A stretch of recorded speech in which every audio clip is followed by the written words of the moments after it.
السلام علیکم ورحمۃ اللہ وبرکاتہ۔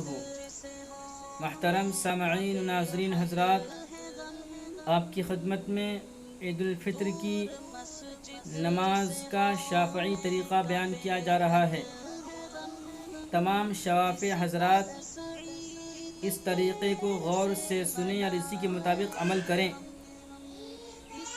سب سے پہلے بتانا چاہتا ہوں کہ عید الفطر کی نماز سنت مؤکدہ ہے، اور دوسری بات یہ ہے کہ آج کل کے جو لاک ڈاؤن کا ماحول ہے، مسجدوں میں عید الفطر کی نماز پڑھنا دشوار ہے، تو کیا ایسے موقع پر مرد حضرات اپنے گھروں میں نماز پڑھ سکتے ہیں؟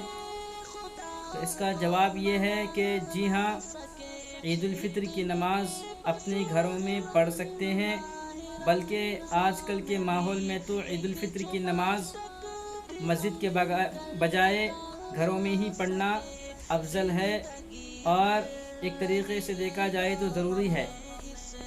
جب ہم پنج وقتہ نمازیں، جو فرض نمازیں ہیں، ان نمازوں کو اپنے گھروں میں پڑھ رہے ہیں، مسجد میں نہیں پڑھ رہے ہیں، تو پھر عید الفطر کی نماز کو بدرجہ اولیٰ مسجد کے بجائے اپنے گھروں میں پڑھنا بہتر ہے، افضل ہے۔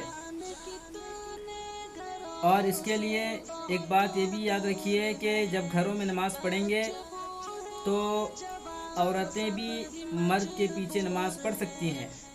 جو گھر کی عورتیں ہیں، محرم عورتیں ہیں، اگر غیر محرم عورتیں ہیں تب بھی وہ پیچھے نماز پڑھ سکتی ہیں، مرد کے پیچھے، جس میں محرم عورتیں بھی شامل ہوں اور غیر محرم عورتیں بھی شامل ہوں، تو یہ ٹھیک ہے۔ ورنہ اگر صرف غیر محرم عورتیں ہیں تو یہ بہتر نہیں ہے، بلکہ عورتیں اپنا الگ سے نماز پڑھ لیں، جس میں عورتیں خود عورتوں کی امامت کریں۔ اگر گھر میں محرم عورتیں ہیں تو ان کے ساتھ غیر محرم عورتیں بھی شامل ہو کر مرد کی امامت میں عید الفطر کی نماز پڑھ سکتی ہیں۔ اور ایک اور سوال جو اس سلسلے میں پوچھا گیا، اس کو بھی بیان کرنا چاہتے ہیں، اس کے بعد انشاءاللہ طریقہ بیان کیا جائے گا۔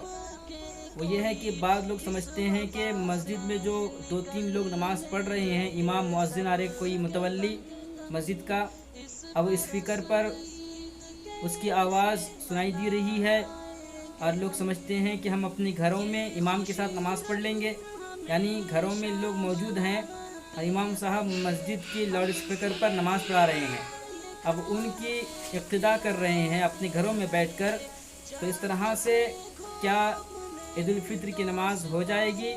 تو جواب یہ ہے کہ جی نہیں، اس طرح سے پڑھنے سے عید الفطر کی نماز با جماعت ادا نہیں ہوگی، اس لیے کہ جو شرائط امام کی اقتداء کرنے کے لیے رکھے گئے ہیں، ان شرائط میں یہ بھی موجود ہے کہ گھروں میں، یعنی جو فاصلہ رکھا گیا ہے امام اور مقتدی کے درمیان، اور پہلی صف اور دوسری صف کے درمیان جو فاصلہ رکھا گیا ہے، اس فاصلے سے زیادہ وہ فاصلہ ہوگا جو مسجد سے باہر اپنے گھروں میں نماز پڑھ رہے ہیں۔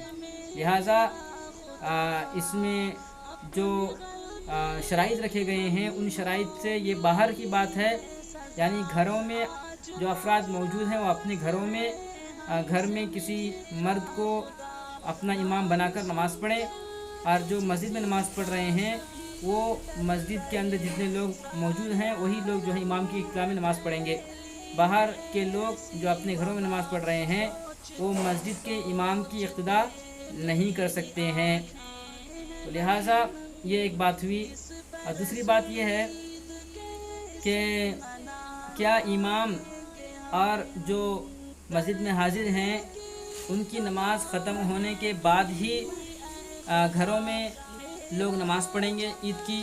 تو اس کا جواب یہ ہے کہ جی نہیں، یہ ضروری نہیں ہے کہ مسجد میں جو لوگ نماز پڑھ رہے ہیں عید الفطر کی، ان کی نماز ختم ہونے کے بعد گھر والے پڑھیں، کوئی شرط نہیں ہے، بلکہ ان سے پہلے بھی گھروں میں لوگ نماز پڑھ سکتے ہیں۔ اس کا وقت جو بتایا گیا ہے وہ یہ ہے کہ سورج طلوع ہونے کے 15 منٹ بعد، جب سورج طلوع ہو جائے گا اس کے 15 منٹ بعد جو ہے یہ عید الفطر کی نماز کا وقت شروع ہوتا ہے، تو جیسے ہی وقت شروع ہو جائے تو نماز پڑھ سکتے ہیں. اس کے لیے ضروری نہیں ہے کہ مسجد میں جو نماز ہو رہی ہے وہ مکمل ہو جائے اس کے بعد ہم لوگ پڑھیں گے یا اس سے پہلے نماز پڑھنا درست نہیں ہے. بالکل بھی جو ہے یہ غلط بات ہے اور یہ درست بات نہیں ہے. بلکہ جو لوگ اپنے گھروں میں موجود ہیں وہ مسجد کے امام کی نماز ختم ہونے کا انتظار نہیں کریں گے، بلکہ اپنے گھروں میں جیسے ہی وقت شروع ہو جائے عید الفطر کی نماز کا تو وہ نماز پڑھ سکتے ہیں. اور چوتھی بات بتانا چاہتا ہوں کہ اس نماز کے جو خطبہ دیا جاتا ہے وہ بھی فرض نہیں ہے، ضروری نہیں ہے، سنت خطبہ ہے. اگر کوئی نہیں پڑھ سکتا ہے، معلوم نہیں ہے پڑھنا، تو اس کی ضرورت نہیں ہے، بلکہ نماز پڑھ لے. نماز ہی سنت مؤکدہ ہے تو پھر جو ہے خطبہ بھی یہ سنت ہے، اس کو پڑھنا ضروری نہیں ہے اس وقت جب کہ کوئی جاننے والا نہ ہو. اور جاننے والا ہو تب بھی جو ہے یہ سنت ہے، خطبہ پڑھنا سنت ہے. اور اس کے ساتھ ساتھ ہم آپ کو ابھی طریقہ بیان کریں گے.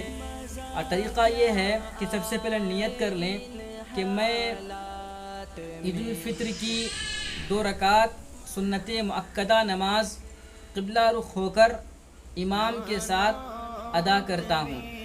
اگر امام کے ساتھ پڑھ رہا ہے تو امام کے ساتھ کہے، اگر تنہا پڑھ رہا ہے تو پھر امام کے ساتھ کہنے کی ضرورت نہیں ہے، امام کے ساتھ اس جملے کو چھوڑ کر بقیہ جملہ ادا کر دے. اور یہ کہنے کے بعد پہلی تکبیر امام صاحب کہیں گے وہ تکبیر تحریمہ ہوگی. اور تکبیر تحریمہ کے بعد وجہت وجہیہ اس سنت دعا کو پڑھ سکتے ہیں. وجہت وجہیہ للذی فطر السماوات والارض حنیفا مسلما وما انا من المشرکین ان صلاتی ونسکی ومحیای ومماتی للہ رب العالمین لا شریک لہ وبذلک امرت وانا من المسلمین. اتنا کہہ دیں. اس کے بعد پھر امام صاحب جو ہے نا مزید جو ہے 7 تکبیریں کہیں گے.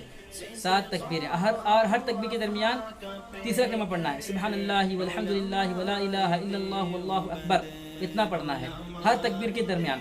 جب 7ویں تکبیر کہیں گے امام صاحب اس کے بعد مقتدی کچھ بھی نہیں پڑھیں گے بلکہ امام صاحب قرات کریں گے، سورہ فاتحہ پڑھیں گے. اس کے بعد جو ہے سورۃ الاعلیٰ سبح اسم ربک الاعلیٰ اس سورت کو پڑھنا سنت ہے. تو اسی طرح سے دوسری رکعت میں یہ پہلی رکعت ختم ہونے کے بعد دوسری رکعت میں امام صاحب جس تکبیر کے ساتھ کھڑے ہو جائیں گے اس تکبیر کے علاوہ امام صاحب مزید جو ہے 5 تکبیرات کہیں گے. اور اسی طرح سے ہر تکبیر کے درمیان تیسرا کلمہ پڑھنا ہوگا. پھر جب 5ویں تکبیر کہیں گے امام صاحب 5ویں تکبیر کے بعد مقتدی حضرات کچھ نہیں پڑھیں گے بلکہ خاموش رہیں گے اور امام صاحب سورہ فاتحہ پڑھیں گے. پھر اس کے بعد جو ہے سورۃ الغاشیہ هل اتاک حدیث الغاشیہ اس سورت کو پڑھنا سنت ہے. پھر اسی طرح سے بقیہ نماز مکمل کر کے سلام پھیر دیں گے. یہ نماز کا طریقہ ہے، سمجھے نا آپ. اس کے لیے یہ گھر میں جو طریقہ میں نے اب بتایا آپ کو، یہ گھر میں اس طریقے سے نماز پڑھیے. اس کے لیے جو ہے مسجد میں جانا ضروری نہیں ہے آج کل کے حالات کو دیکھتے ہوئے. اور یہ نماز سنت مؤکدہ ہے امام شافعی رحمۃ اللہ علیہ کے نزدیک. اور اس کے لیے جو خطبہ دیا جاتا ہے وہ بھی سنت ہے. اگر کوئی خطبہ نہیں دیتا ہے تو کوئی حرج نہیں، خطبہ نہ دے. اور اس نماز کو اپنے گھر میں پڑھیں. عورتیں جو محرم ہیں ان کے ساتھ غیر محرم عورتیں شریک ہو کر مرد کی اقتداء میں نماز پڑھ سکتی ہیں. اور اس کے ساتھ ساتھ اس نماز کے لیے اذان نہیں ہے اور اقامت بھی دینی نہیں ہے. اذان اور اقامت اس نماز کے لیے نہیں دی جاتی ہے. لہذا یہ مختصر معلومات آپ کی خدمت میں پیش کی گئی ہے. اگر کسی کے ذہن میں اس تعلق سے کوئی بھی سوال اٹھتا ہے تو آپ ہمارے نمبر پر اپنا سوال بھیجیے. انشاءاللہ ہم آپ کو تسلی بخش جواب عنایت فرمائیں گے. انشاءاللہ ایک دوسرے ویڈیو میں ہم حنفی طریقہ بیان کریں گے کہ حنفی مسلک میں عید الفطر کی نماز کا کیا طریقہ ہے. انشاءاللہ اگلے ویڈیو میں ہم آپ کو بتائیں گے. السلام علیکم ورحمۃ اللہ وبرکاتہ.